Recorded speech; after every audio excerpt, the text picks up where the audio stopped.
Hi everyone. We'll discuss about logical inference.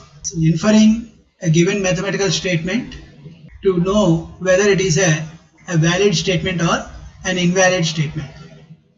So the process we follow logically inferring with certain rules of inference. So inferring the conclusion from certain premise is known as a inference theory. The rules of the logic are typically expressed as the rules of inference. And there are four fundamental rules of our logical inference. Fundamental rule 1 is a modus ponens rule. We call it as a modus ponens rule or law of detachment. And the modus ponens rule or law of detachment is given by a formula P implies Q, therefore Q. This is a modus ponens pattern. Symbolically we write the formula as P implies Q, therefore Q. And the second fundamental rule is a hypothetical syllogism. Hypothetical syllogism, or we can also call it as a transitive rule. And the symbolical form of the hypothetical syllogism is given by a formula P implies Q, Q implies R, therefore P implies R. This is a formula given for hypothetical syllogism or a transitive rule. It is P implies Q and Q implies R, therefore P implies R. And here, whatever the rules of fundamental rules we are discussing, like modus ponens or hypothetical syllogism, all these are follows the tautology. They are, no doubt, they are tautological forms. If we can construct a truth table for this given compound propositions, and we can observe that they are a tautology. And now the next rule is fundamental rule is a De Morgan's law. De Morgan's law is given by if P, Q are any propositions, then negation of P or Q is equals to negation P and negation Q. Or we can also take similarly negation of P and Q is equivalent to negation P or negation Q. That is a De Morgan's law. And now the fourth fundamental rule of inference is Modus-Tollens rule. Modus-Tollens rule. And this Modus-Tollens rule, it is symbolically we provide the formula for Modus-Tollens rule. It follows that P implies Q, negation Q, therefore negation P. That is a Modus-Tollens rule formula, and this is also a tautological form. This is also a tautological form.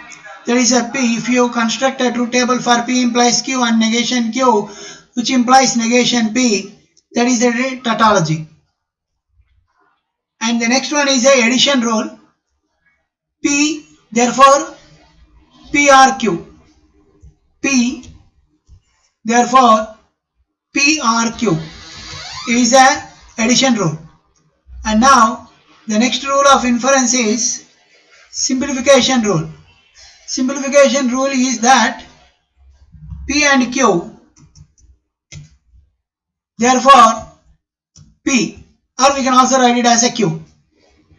The next one is disjunctive syllogism. Disjunctive syllogism. The disjunctive syllogism is given by a formula P or Q, negation P, therefore Q. This is also a tautological form. We can construct a truth table for this formula for P or Q and negation P implies Q. That gives a tautology. And the next rule of inference is conjunction rule.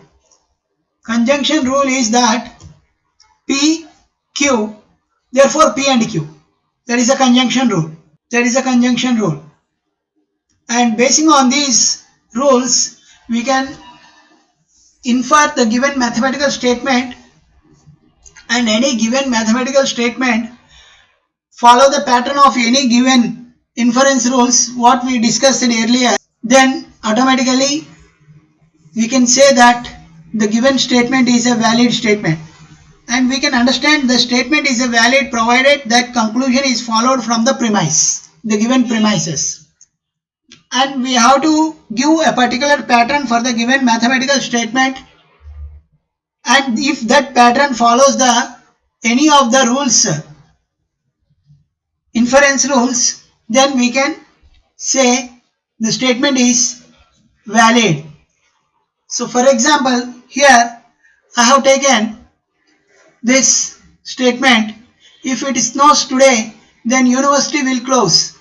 The university is not closed today, therefore it did not snow today. This is the given argument to us, and we can infer the validity of this. That is to check is the given statement is a valid or an invalid.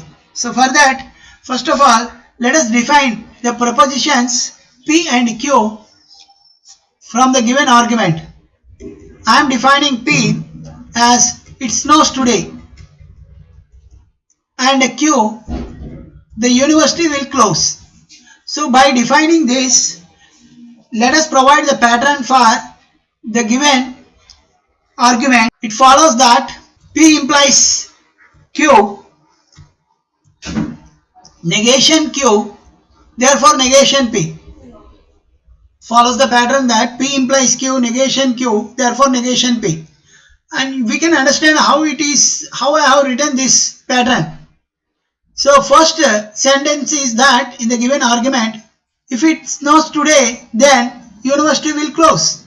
As per our definition of the variables P and Q, I can write the first sentence as the conditional statement P implies Q. The second sentence is that the university is not closed today. So that is not closed, not represents the negation. So negation Q. Therefore represents the conclusion. Therefore it did not snow today. There is a negation P. So the given statement follows the pattern P implies Q and negation Q, therefore negation P. So it is a Modus-Tollens rule, that what we discussed as a rule of inference. So here the pattern is following the Modus-Tollens rule, hence the given argument is a valid argument. And now let me take the second problem and we check that the validity of the given problem. So what is the given argument in this problem? Let us discuss. If I am going swimming, then I will stay in the sun too long. If I stay in the sun too long, then I will sunburn. Therefore, if I go swimming, then I will sunburn. So here this is a given argument. We are going to check whether that statement is a valid or a not valid. So once again, if the conclusion follows the given premises, we can say the statement is valid. Otherwise, it is not valid. So in this, the required variables, let us define as per the given argument. I am considering three variables P, Q, R. P is defined as I am going swimming. Q is defined as I will stay in the sun too long. And R is defined as an I will sunburn.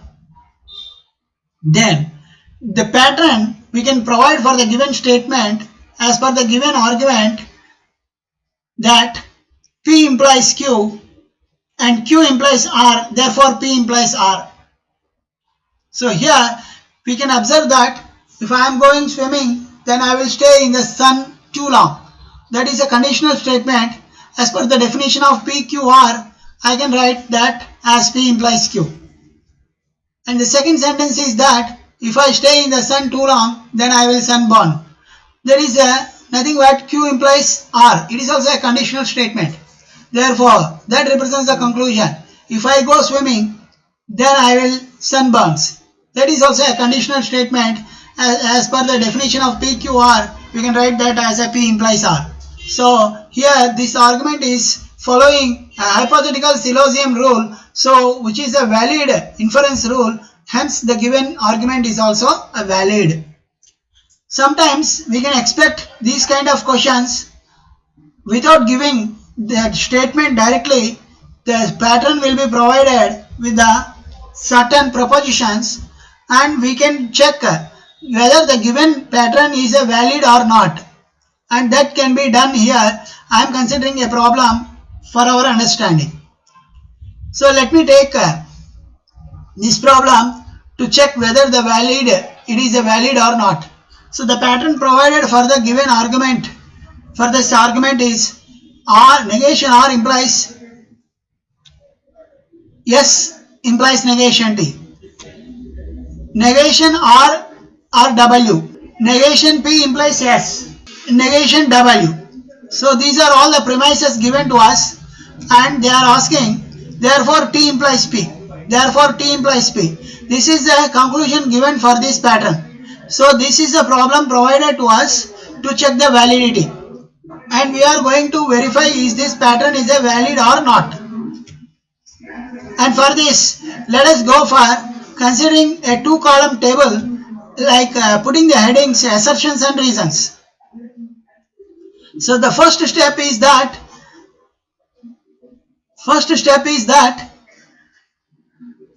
negation R disjunction W. That is the given premise in the statement, given premise in the pattern.